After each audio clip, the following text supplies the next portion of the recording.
attendez, je ne fais pas de la politique pour qu'on marche sur les pieds. Je ne fais pas de la politique pour cautionner des pratiques qui ne me paraîtraient pas acceptables.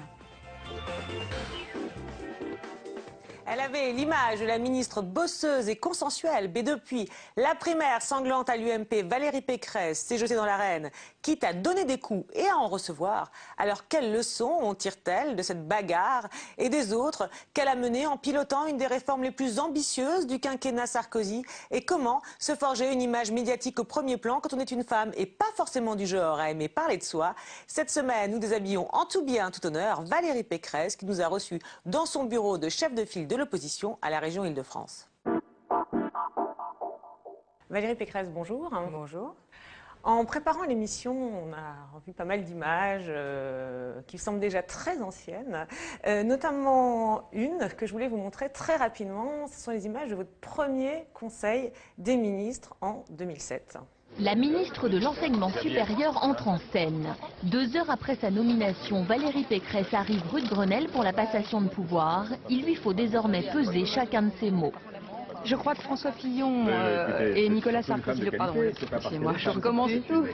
Je crois que le président de la République et le Premier ministre ont souhaité qu'il n'y ait plus aujourd'hui de ministère délégué parce qu'ils pensent qu'il vaut mieux que chaque ministre ait un périmètre de responsabilité personnelle à part entière. Voilà, donc là vous débarriez votre carrière de ministre, vous êtes resté 5 ans au gouvernement et alors pendant longtemps vous avez eu cette image qu'on voit un petit peu dans cet extrait extrêmement consensuel, apaisé. On a l'impression que vous vouliez vraiment toujours bien faire. Enfin, c'était un peu l'image qu'on avait de vous, vous allez nous dire. Et on a eu envie de la comparer à une image plus récente, des images plus récentes lorsqu'on vous a vu en première ligne lors de la guerre, on va dire, Fillon-Copé, par exemple, lorsque vous exigez que le recomptage des voix se fasse par une instance indépendante. Je vous montre. Si on refuse une instance indépendante, c'est en réalité un aveu. C'est qu'on veut être jugé par une commission à sa botte. S'envoyer comme ça des insultes vraiment d'une violence terrible, je crois que notre parti vraiment va souffrir et nos militants souffrent et moi je ne veux pas que nos militants soient meurtris. Voilà, et c'est vrai qu'en préparant l'émission, on a l'impression que vous avez un peu perdu ce côté très consensuel pour devenir la passionnariat de François Fillon. Alors laquelle de ces deux images vous ressemble le plus? Et je crois que les deux. D'abord, j'ai jamais été consensuelle. J'ai commencé ma carrière politique sur une réforme de l'université qui a mis beaucoup d'opposants dans la rue. Donc je crois qu'on m'a toujours nommée à ce poste parce que justement on savait que j'étais plutôt une bagarreuse, quelqu'un qui défendait ses convictions. Et je crois que le mot courage est un mot dont on a pu à certains moments, à juste titre, me qualifier parce que ça a été très dur. Toute ma vie politique a été très dure. Alors la question c'est de savoir si ma carapace s'est épaissie. Elle s'est épaissie comme tous les hommes politiques parce que on encaisse des coups, on subit des défaites, des échecs. On apprend beaucoup de ces défaites et de ces échecs. Mais je suis une femme qui écoute. Je n'ai jamais de certitude sur les sujets. Donc c'est pour ça que cette image de consensus, vous l'avez sans doute eue, et cette image de consensus, je l'ai encore aujourd'hui quand je fais de la politique, en tout cas j'essaye de l'obtenir. Et cette image que vous aviez, un peu ce que j'avais évoqué, un peu bonne élève, bosseuse, travailleuse, c'est une image qui vous agace ou vous avez envie d'effacer aujourd'hui ou au contraire vous considérez que ça vous correspond et que c'est une bonne chose? Ça c'est sûr, je ne suis pas dans l'esbrouf, pas dans la gonflette, pas dans la mégalomanie, ça ne me ressemble pas. Je vais vous dire, c'est très rassurant pour les Français qui votent de temps en temps pour moi, parce que je crois qu'ils savent qu'en fait, moi, je ne crois qu'au travail, je ne crois qu'à mes responsabilités. Quand on me confie une mission, je la remplis jusqu'au bout, je suis travailleuse, je suis bosseuse, voilà, c'est tout, et je ne vais pas m'en excuser. D'accord. Alors, donc on a évoqué rapidement les changements. Vous disiez, ma carapace s'est épaissie forcément en 5 ans, 6 ans même. Alors, il y a un changement moins visible à l'image, mais paraît-il extrêmement important pour vous dans votre parcours. On va y revenir. C'est une rupture, celle avec Jean-François Copé, intervenu l'été dernier, lorsque vous décidez de soutenir François Fillon et non celui dont on vous croyait jusqu'alors la plus proche. Alors, je voudrais vous faire écouter un extrait où vous expliquez votre choix devant les militants, suivi du commentaire d'un journaliste, Bruno Jeudi, qui connaît bien la droite et qui vous connaît bien aussi, je crois. Alors vous allez me dire, c'est un choix difficile. Oui, c'est un choix difficile. Ça l'était particulièrement pour moi, parce que j'étais une amie de Jean-François Copé et j'étais 5 ans ministre de François Fillon. Donc j'étais vraiment dans une situation qui est peut-être celle de certains militants qui ont de l'affection pour les deux et qui se disent mais comment on va choisir? Alors moi pourquoi j'ai choisi François? J'ai choisi François parce que je me suis dit, voilà, on doit reconquérir en 2014 les mairies, on doit gagner le Sénat en 2014, donc il faut qu'on gagne tout de suite, très vite. Alors, qui pour diriger l'UMP dans ce combat? Et moi, après y avoir réfléchi, je me suis dit que la bonne personne, c'était François Fillon. La bonne personne, c'est François Fillon parce qu'il a aujourd'hui une popularité qui est incroyable. Mon choix, il est militant. Mon choix, c'est un choix de conviction, c'est pour qu'on gagne. C'est pas un choix entre un tel et un tel parce que je suis plus copine avec un tel ou avec un tel. C'est un choix militant. Bon, il y a du vrai dans ce qu'elle dit. Hein. C'est effectivement, elle était amie de Jean-François Copé et même, j'allais dire, très proche de Jean-François Copé. Hein. Il faut d'abord, si on refait un petit peu le parcours de Valérie Pécresse, elle est élue au régional en 2004 sur une liste qu'elle conduit dans les Yvelines, une liste qui est conduite en fait par Jean-François Copé sur l'ensemble de la région. Et à cette époque-là se noue entre eux une vraie complicité, hein, parce que c'est elle qui écrit le programme pour les régionales de Jean-François Copé, et ils ont une habitude pour travailler ensemble. Valérie Pécresse était conseillère de Jacques Chirac de 1998 à 2002, lorsque Jacques Chirac était président de la République. Jean-François Copé, lui, a été ministre à partir de 2002. Donc il y a une vraie proximité, une espèce d'amitié, hein, et puis aussi proximité politique. Donc pourquoi on en arrive à cette situation-là? Parce que c'est vrai que c'est une vraie surprise. Hein. Valérie Pécresse, c'est une rupture ce qu'elle fait au mois de juin, là, enfin juin-juillet. C'est une vraie rupture à la limite un peu affective et un peu politique, un peu les deux. Hein. Et ça crée entre eux une vraie brouille. Jean-François Copé, pendant des semaines, il nous a parlé de la trahison de Valérie Pécresse. Alors ensuite, il y aura la trahison de François Baroin. Hein, parce que, mais elle n'est pas la seule des voilà, elle n'est pas la seule, mais c'est d'abord elle. Et il y a une vraie crispation de Copé sur la personnalité de Valérie Pécresse. Qu'avez-vous pensé, Jean-François Copé, de cette phrase de Valérie Pécresse sur Figaro.fr quand elle dit « Les militants auraient aimé être plus utiles pendant la campagne, ils n'ont pas été suffisamment envoyés sur le terrain pendant la campagne présidentielle ». Sous-entendu, pas suffisamment envoyés sur le terrain par vous, Jean-François Copé. Oui, ça m'a fait beaucoup de peine parce que, en réalité, bon, que Valérie m'attaque matin, midi et soir, c'est son droit, même si, bien sûr, je le regrette beaucoup.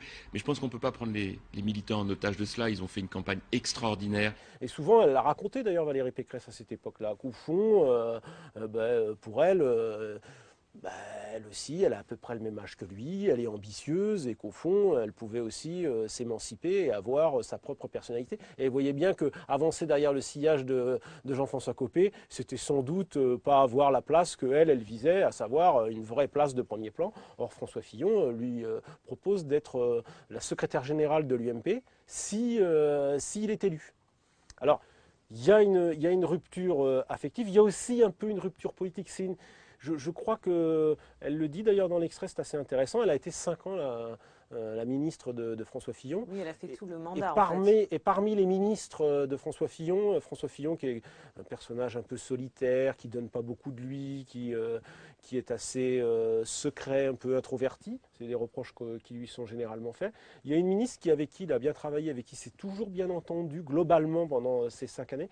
Valérie Pécresse en fait partie. Et puis, dernière raison qu'il faut rappeler, c'est que Valérie Pécresse, comme d'autres, comme François Baroin, ils ont pas bien digéré l'affaire des mousquetaires. Vous savez, les mousquetaires, c'était ces jeunes cadras qui se sont réunis un peu autour de Jean-François Copé. Et ils formaient une bande comme ça. Et en gros, on allait faire de la politique autrement. Nous, on s'entend bien. On n'est pas comme nos aînés qui se sont écharpés pendant des années. Et puis cette belle affaire des mousquetaires, elle a volé en éclats lorsque Jean-François Copé a dit « Moi, je me présente comme secrétaire général, vous êtes tous derrière moi » et plusieurs sont restés à quai, dont Valérie Pécresse. Ils se sont sentis instrumentalisés par les ambitions de Jean-François Copé. Tout pour lui, rien pour nous. C'est ça que vous vous êtes dit, tout pour lui et rien pour nous? Non, mon choix pour François Fillon, c'est d'abord un choix politique et vous l'avez très bien montré. La question aujourd'hui qui se pose, c'est comment empêcher François Hollande de garder la présidence de la République pendant 10 ans et d'emmener le pays dans le déclin. Parce que là, on n'est pas... Non, mais attendez, on n'est pas dans la crise, on est dans le déclin. Après, les questions d'amitié sont des questions importantes aussi. Moi, je crois que Jean-François Copé a eu une singulière conception de l'amitié à certains moments, mais je ne veux pas revenir sur ces questions-là. Donc, je pense que c'est entre lui et moi.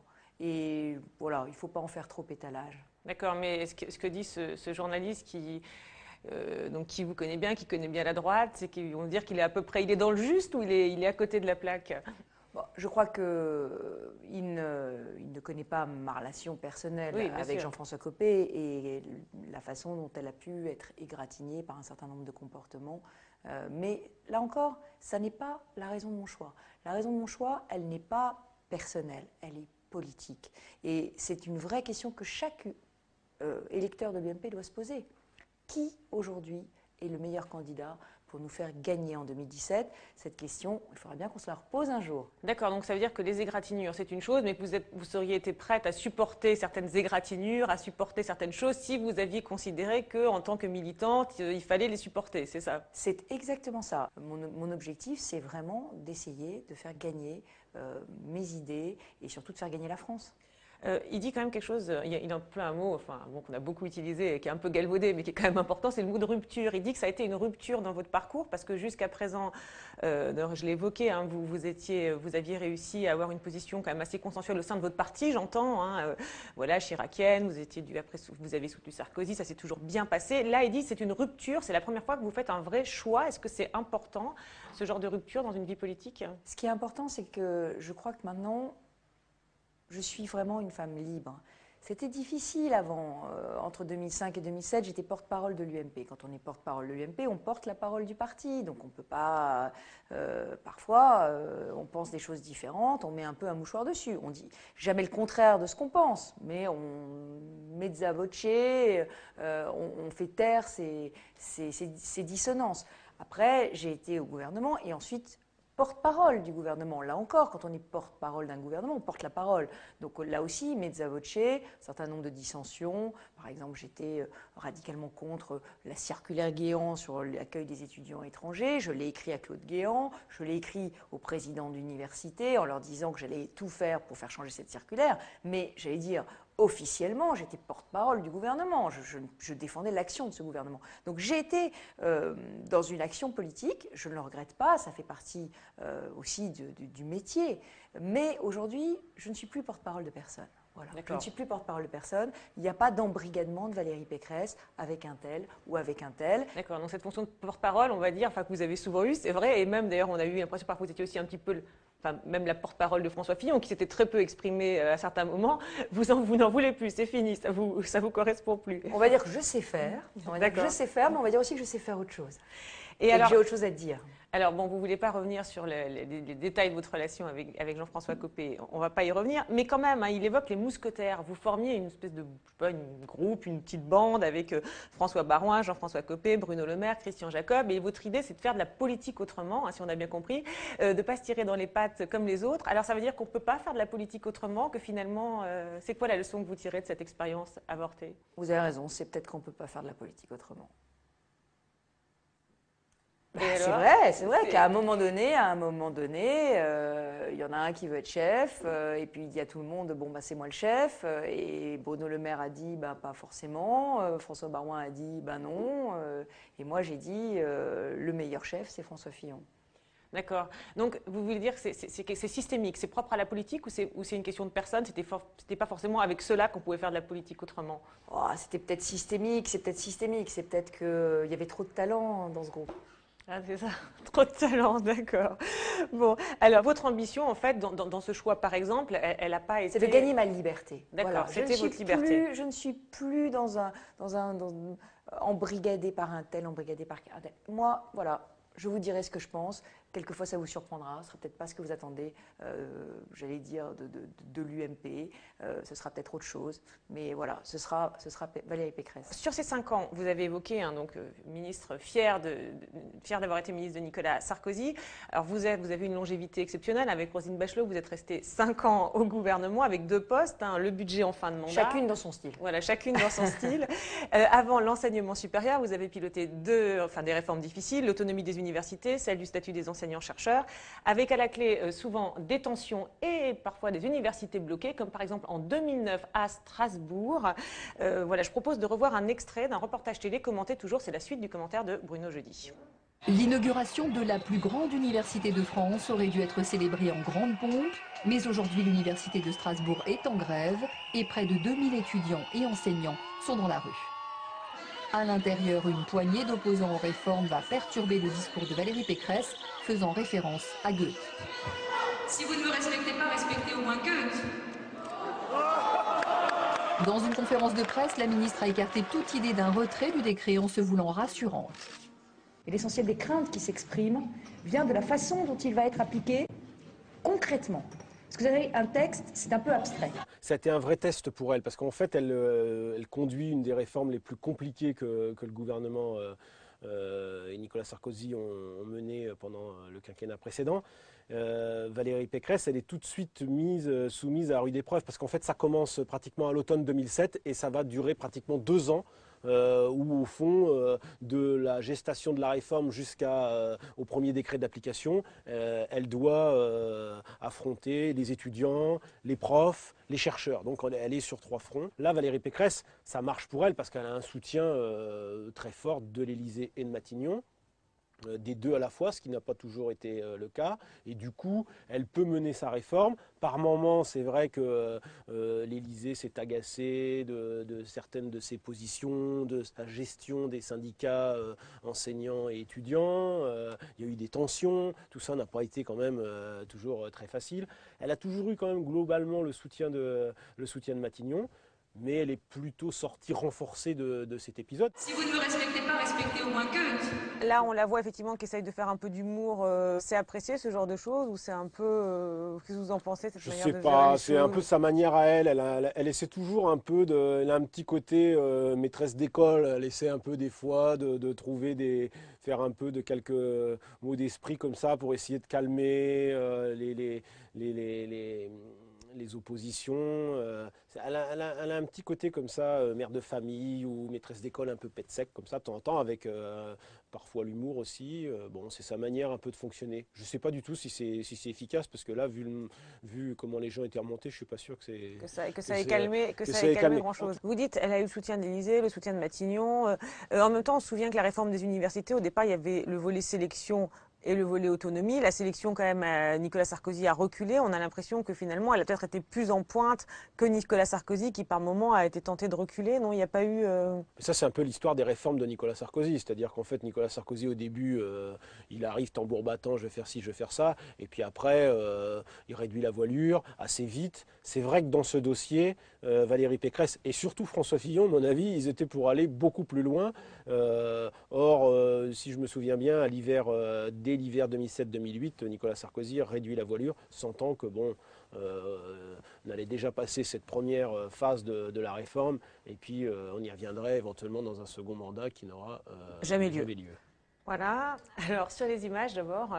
Alors le sujet est assez court, mais enfin ça a l'air assez tendu, hein, cette inauguration de cette université de Strasbourg. Qu'est-ce qu'on ressent dans un moment pareil ? Alors il faut comprendre le contexte. C'est un moment absolument crucial. On est en train de réunifier 3 universités de Strasbourg. Donc c'est une université unique qui devient autonome ce jour-là. Et je viens annoncer 300 millions d'euros pour reconstruire tout le campus. Ça n'a pas l'air de leur faire plaisir, les 300 millions. Non, mais c'est pour ça que tout ça a été extrêmement politique. Et moi, ils arrivent à infiltrer la salle. Donc il y avait 1500 manifestants dehors, les CRS, donc ça créait un climat de tension très fort. Et la question, c'était est-ce qu'on y va, est-ce qu'on n'y va pas ? Et moi, j'ai toujours refusé de reculer et d'annuler une venue dans une université. Vous êtes interrogé sur est-ce qu'on va à Strasbourg ou pas, sachant que... Bien sûr, je téléphone à Claude Guéant, je téléphone à François Fillon, je leur dis c'est dangereux, on va avoir des mauvaises images, parce que c'est des mauvaises images. Pour vous, ça c'est des mauvaises images. Un ministre qui est chahuté, c'est des mauvaises images. Ça montre que la politique du gouvernement est chahutée. On va avoir des images difficiles, mais en même temps, moi je pense qu'il faut y aller. Parce que, en fait, depuis des années, des dizaines d'années, les ministres ne mettaient pas les pieds dans les universités. Ils n'y mettaient les pieds que quand la période était ultra consensuelle. Mais je me souviens d'ailleurs, le général de Gaulle, arrivant en Normal Sup, se faisant huer par un cordon de jeunes, et rebroussant chemin. Rebroussant chemin. Alors pas lui, pas par manque de courage, mais parce qu'on n'insulte pas le président de la République. Donc si vous voulez, ça je l'avais chevillé au corps. La République est partout chez elle, elle est partout chez elle. Dans l'université, cette autonomie, cette réunification, cet argent, c'était l'État qui le mettait. Il n'était pas question que la fête soit complète sans que l'État soit présent, sans que la République soit présente. D'accord, donc pour vous, il valait mieux avoir une mauvaise image, enfin, si tant est que ce soit une mauvaise image, après on peut discuter, est-ce que c'est une mauvaise image ou pas. Bon, avec je pense que l'image du courage et l'image, j'allais dire, d'une République plus forte que les manifestants était une image beaucoup plus importante que le fait de voir une bronca sur un ministre. Et je reste persuadée qu'on a brisé un tabou. On a brisé un tabou dans ce quinquennat qui est un ministre qui a une bronca, c'est pas grave. Parce que toutes les réformes suscitent des broncas, toutes. Celle que j'ai portée, on nous dit qu'elle ne va pas assez loin. Bah, qu'est-ce que ça aurait été si elle avait été plus loin? On a eu 9 mois de mouvement. Ça prouve bien qu'elle était tout sauf light. Et pour vous, le fait justement d'avoir, vous dites, brisé ce tabou, d'y être allé, quitte à avoir effectivement des mauvaises images en disant la République est partout, je suis ministre, j'y vais, pour vous, c'est ça qui a permis peut-être d'aider à faire passer la réforme, enfin d'aider à apaiser les choses, ou au contraire, ça a pu mettre de l'huile sur le feu? Moi, je crois que ça a vraiment permis de garder le lien avec la communauté universitaire. Parce que j'avais des soutiens dans cette salle. Il y avait un certain nombre d'universitaires qui s'étaient mouillés pour la réforme. Ouais, mais les journalistes, 70 heures. Mais cela. Non, mais eux, ils avaient besoin de savoir que j'étais là. Que vous étiez là, d'accord, pour eux. Évidemment, pour eux. Il y a les syndicats étudiants qui nous avaient. D'accord, donc il y avait des enjeux au-delà de l'image du 20h, des enjeux. D'accord. Des enjeux d'alliance. Pour eux, ce qui était très important, c'est de savoir est-ce que cette ministre tiendra? Est-ce que cette ministre, on peut lui faire confiance? Est-ce que si nous la suivons, il y aura un chef devant? Et ça, c'était la question. Et si j'y avais pas été, j'aurais pas été le chef. Donc, j'aurais pas été respectée. Donc, la réforme ne se serait pas faite. Parce que vous savez ce qui se passe dans les réformes. Dites-nous. Tous ceux qui n'en ont jamais fait ne le savent pas. Mais il y a la concertation avant, très longue, qui permet de faire évoluer le texte, ce qui n'a pas été très facile. Il a fallu que je convainque Nicolas Sarkozy que le texte pouvait évoluer par rapport à sa campagne. Il y a un moment eu la tentation de revenir sur le programme de sa campagne. Donc, il a fallu que je le convainque, avec un certain nombre d'autres, et Matignon notamment, qu'il fallait faire évoluer le texte en fonction de la concertation. Et puis ensuite, il y a les manifestations. Et puis ensuite, il y a la mise en œuvre. Mais le diable est dans les détails. Ils sont dans la mise en œuvre, le diable. La vraie réforme, c'est dans la mise en œuvre.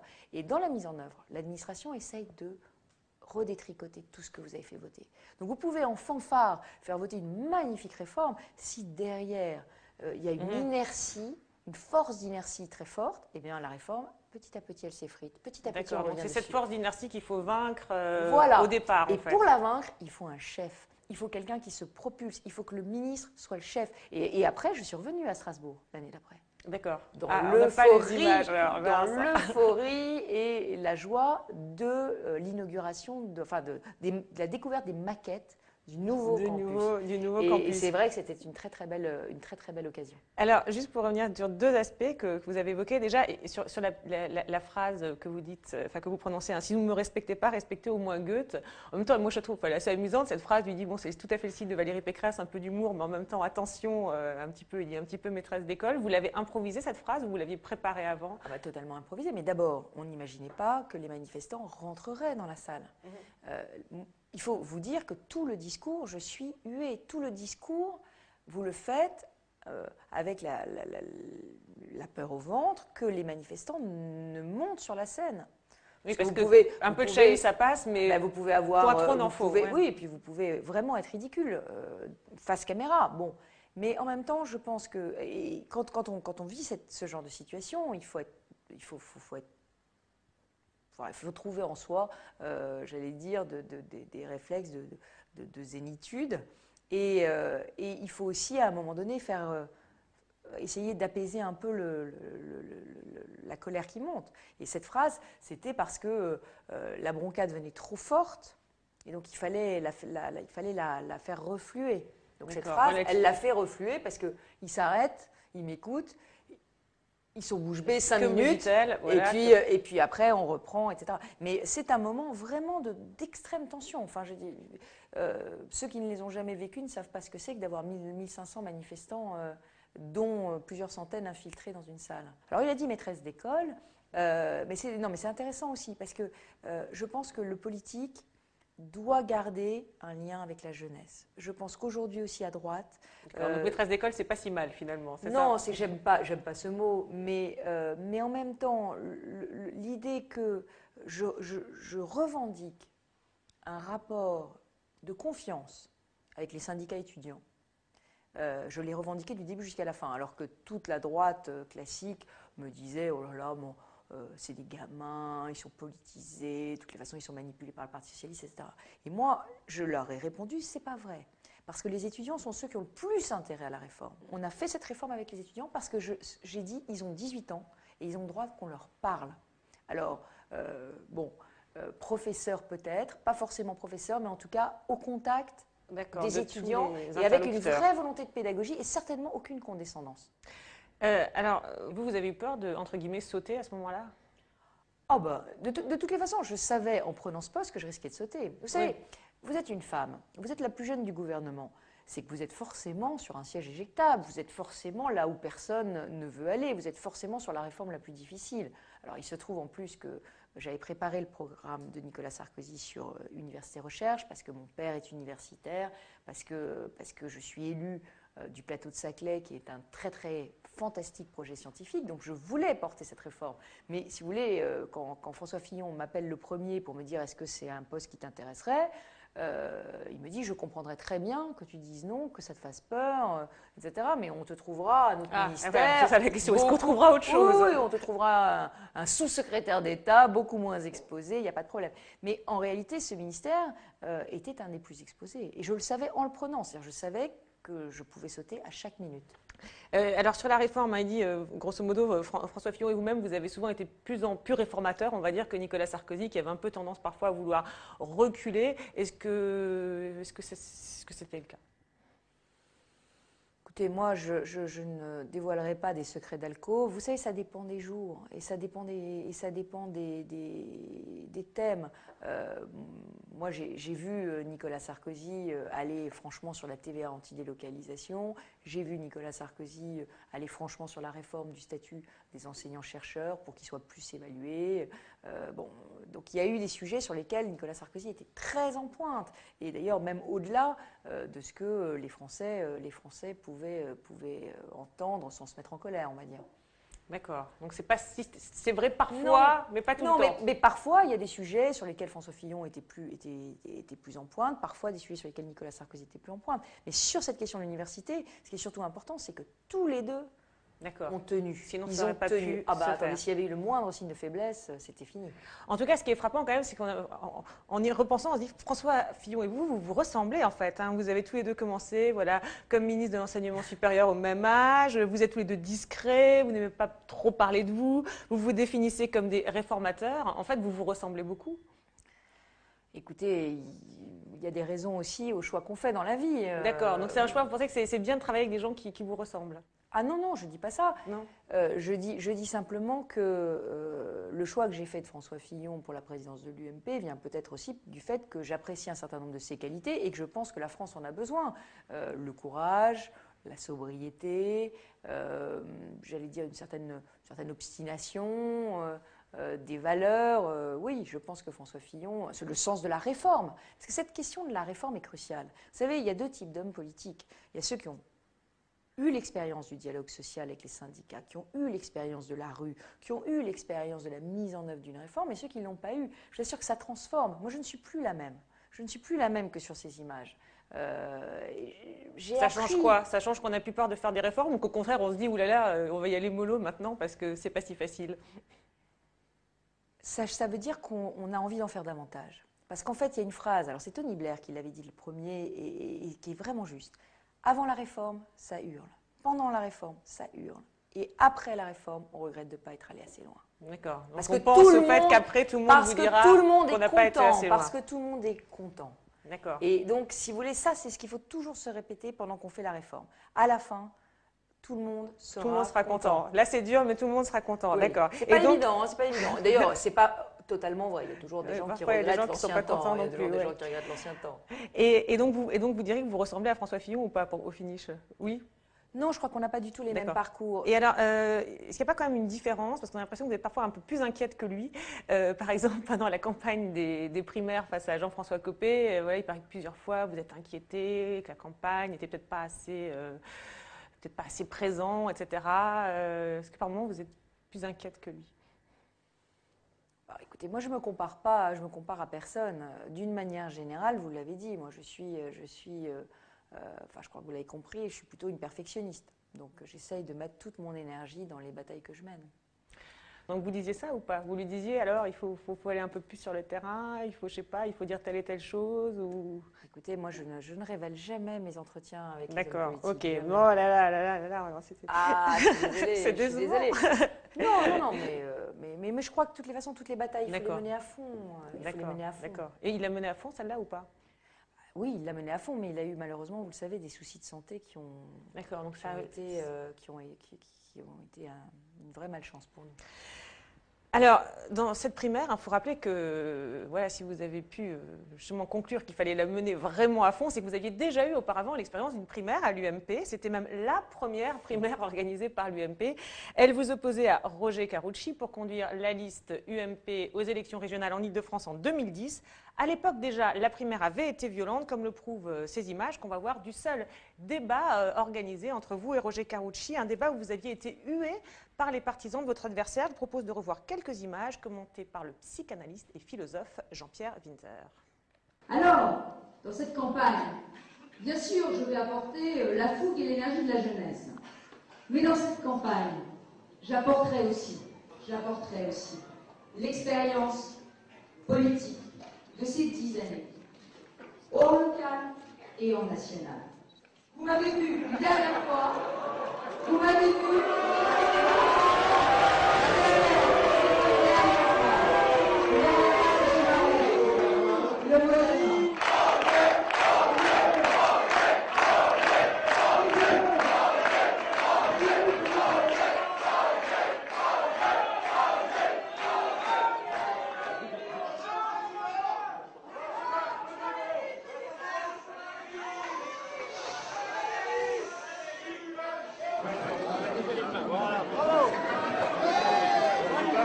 C'est assez indéfinissable ce qu'elle donne à lire sur son visage, mais au moins on sait que ce qu'elle dit n'est pas exactement ce qu'elle ressent.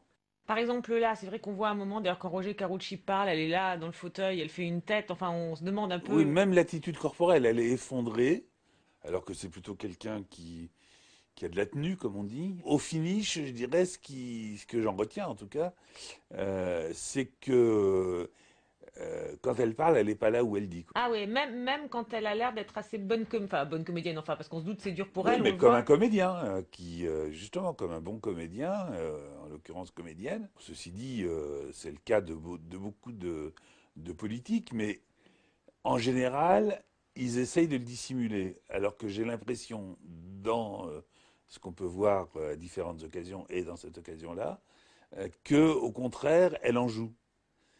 Que c'est presque une arme, que c'est une façon de dire les choses en les dissimulant et en les montrant. Alors, il y a par moments où c'est beaucoup plus mystérieux, effectivement, notamment ses sourires. On a remarqué qu'elle souriait énormément. Et par exemple, au soir des résultats de la primaire UMP, là, cette fois entre Jean-François Copé et François Fillon, elle apparaît aux côtés de François Fillon avec un drôle de sourire. Je vous montre. Nous avons remonté tous les résultats de toutes les fédérations de France métropolitaine, des départements d'outre-mer et des Français de l'étranger. Ces résultats me donnent une courte victoire de 200 000. En tout cas, je veux vous le dire, je ne lâcherai rien. Je ne lâcherai rien parce que ce qui est en cause aujourd'hui, c'est la capacité de la droite et du centre à incarner le redressement de notre pays. On voit bien que ce sourire n'est pas celui de quelqu'un qui serait heureuse d'un résultat obtenu. D'ailleurs, quand on entend en écho ce que Fillon dit juste à côté, il n'y a pas vraiment de raison de se réjouir, puisque s'il est amené à dire qu'il ne lâchera rien, Oui, c'est pas gagné d'avance, comme l'histoire l'a montré. Voilà, c'est qu'il y a anguille sous roche. D'ailleurs, la question qu'on se pose quand on regarde ça, c'est à qui s'adresse ce sourire? Parce qu'elle ne regarde jamais Fillon, elle ne regarde pas non plus la caméra directement, et on se dit, mais à qui est destiné ce qu'on pourrait appeler, en équivalence à la langue de bois, un sourire de bois? Vous disiez qu'elle trahissait souvent pas mal de choses et que c'était, on ne sait pas si elle le trahit ou si elle veut le montrer. C'est assez rare pour un politique. Il y a un moment sur un rapport avec un journaliste qui est assez amusant, je suis très furtif. C'est toujours au moment de la réforme des universités. Elle est toujours face à des manifestations. Il y a un reportage de TF1 qui la suit dans son ministère. Ce soir, les étudiants restent très mobilisés. La nuit dernière, la police a évacué 2 universités. Qu'est-ce qui prend la décision? C'est la ministre. La ministre, donc, qui veut assumer pleinement ses fonctions. Quand elle dit c'est la ministre, elle a une petite mimique. De satisfaction. C'est de satisfaction? Oui, moi, enfin, je le ressens comme ça, entre la satisfaction et la fierté, quoi. Il y a quelque chose justement de l'exercice du pouvoir. Les hommes vont chercher à totalement dissimuler la jouissance que c'est d'avoir le pouvoir. Là où une femme en témoignera, soit en essayant d'y mettre un peu de dérision, soit au contraire, comme dans le reportage qu'on vient de voir, en y ajoutant une petite note subtile de satisfaction qui dit la vérité, d'une certaine manière, sur l'enjeu. Alors d'abord, c'est vrai que vous êtes très discrète, hein, vous l'avez dit à plusieurs reprises, mais souvent votre visage, on l'a vu, dit énormément de choses. Alors est-ce que vous vous en rendez compte? C'est maîtrisé, c'est voulu, ou est-ce que ça vous échappe complètement? Sur la première séquence, j'étais totalement effondrée. Oui. Mais le sujet, c'est que le sourire, pour une femme, c'est une protection. En réalité, c'est une barrière de protection. Et pour moi, c'est une barrière de protection. Alors, il faut peut-être que je m'en libère. Et il faudrait peut-être que je travaille là-dessus à m'en libérer. C'est une barrière de protection. C'est une barrière de protection contre la fatigue, c'est une barrière de protection contre les agressions, c'est une barrière de protection contre les questions pièges, parce que là c'était en fait une question piège, c'était qui ordonne les évacuations de fac. D'accord, dans le reportage, d'accord. Une question très rude. Oui, est-ce que c'est vous qui décidez? Est-ce que c'est vous ou qui décide des évacuations de fac? Donc qui décide d'une décision très dure? Donc voilà, donc le sourire en réalité, pour moi, est une protection. C'est une protection réflexe. Et réflexe dans un moment très très complexe sur François Fillon et Jean-François Copé, François Fillon qui a gagné aux voix, alors que Jean-François Copé a annoncé sa victoire juste avant. Donc c'est en réalité vraiment un réflexe de protection et de politesse. Je pense qu'effectivement, on ne passe jamais rien aux femmes. Jamais rien aux femmes. L'apparence des femmes est disséquée, décortiquée. Vous avez le cheveu un poil trop long. D'ailleurs, en regardant ces images, je me disais... c'est vous, à nous, on n'a rien dit. Hein. Non, mais pendant les mouvements étudiants, je n'avais plus le temps de me faire couper les cheveux. J'avais les cheveux qui me descendaient dans la nuque. Non, mais on ne passe rien aux femmes. Cette dictature de l'apparence est insupportable. Jamais vous n'iriez disséquer le sourire d'un homme. Nous jamais. Nous aussi. Non, nous jamais vous n'iriez poser aux hommes les mêmes questions qu'aux femmes.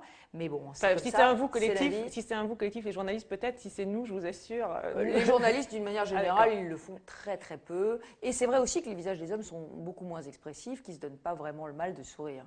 Mais alors justement, c'est intéressant dans ce qu'il dit, parce qu'il dit, il y a quelque chose, donc vous dites, hein, mon sourire, c'est effectivement une barrière, et vous dites quand même aussi, parce que peut-être en tant que femme, c'est la première arme des femmes, là, la première barrière. Ce que vous montrez quand même de ma vie politique, c'est quand même tous les épisodes les plus violents. Je ne suis pas sûre que vous êtes en train de donner envie à d'autres femmes de faire de la politique, parce que si vous leur montrez les guerres intestines dans les partis, si vous leur montrez la difficulté pour prendre sa liberté et devenir candidate dans une élection, quand on n'est pas la candidate de l'appareil et que le candidat de l'appareil peut faire venir des quarts de militants vous huer, etc. Enfin, je pense que vous montrez une image de la politique qui montre à la fois combien c'est dur et en même temps à quel point être une femme, c'est difficile en politique, quoi, finalement. Ah ouais, vous pensez que c'est ça? Ouais, regardez, c'est des moments qui vous n'êtes plus la même, ça vous a appris, donc c'est des moments par lesquels il faut passer peut-être aussi. Ça m'a construite, oui. Le sujet, c'est que ça m'a construite et en même temps, je voudrais garder quand même une certaine forme de douceur et d'idéalisme, parce que sinon, si on n'est que des robots, si on n'est que poussé par, je veux dire, de l'ambition, c'est difficile. C'est peut-être aussi ça que trahit mon visage, c'est la volonté de pas être toujours un masque. Ah oui, donc vous voyez, comme quoi c'est intéressant, il y a plein de choses là-dedans. Vous dites que vous n'iriez pas montrer ça à un homme, machin, en même temps, ça dit plein de choses, c'est intéressant de vous entendre en parler. Ça dit que c'est plus dur pour une femme. Parce que on vous regarde, parce que si j'avais eu l'air triste, on aurait dit ouh là là, elle est très fatiguée, Elle le vit très mal. Elle le vit très très mal. Oh là là, elle est très affaiblie. Donc non, elle n'est pas très affaiblie. Donc elle sourit. Donc elle sourit. Et alors, il a dit quelque chose justement sur le rapport au pouvoir entre les hommes et les femmes. Il dit effectivement que les hommes veulent cacher, souvent masquer la satisfaction qu'ils ont à avoir du pouvoir, là où une femme laissera transparaître un peu de satisfaction, un peu de dérision. Est-ce que c'est quelque chose que vous avez observé? Est-ce que ça vous paraît juste, cette réflexion? Mais vous savez, on a tellement à s'excuser du fait qu'on est là, en permanence, on est jugé, en permanence, on nous sous-estime. Ah non, encore aujourd'hui? En permanence.